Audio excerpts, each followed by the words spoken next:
Guys, ang ganda ng gloves natin, oh. Ito yung half finger gloves na galing kay Rock Bros. Ayan, pinadala nila tayo ng gloves na ganito. Ayan, may tatak siya dito, Rock Bros. Ito yung gloves na bagay sa tulad nating mga delivery rider, na protection sa ating araw-araw na biyahe. At the same time, hindi napakahirap gamitin pag halimbawa dudukot-dukot ka ng pera sa iyong mga bag. Ayan, oh, napakadali lang. Hindi ka tulad ng full finger na kailangan mong hubarin muna para iwas mahulugan ka. Ito, hindi mo na kailangan hubarin na dudukot ka ng pera sa mga belt bag. So ayan, kaya recommend ko to sa mga delivery rider na katulad ko. Ayan, leather po yan.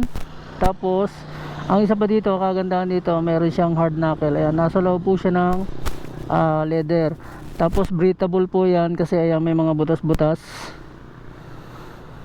Ayan, ito yung kanyang palad, ito yung kanyang strap.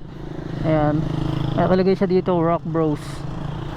So ayan mga ka-trip, sa gusto lang po ng gloves na to, andyan lang po yung link sa Yellow Basket. Peace. Rock Bros.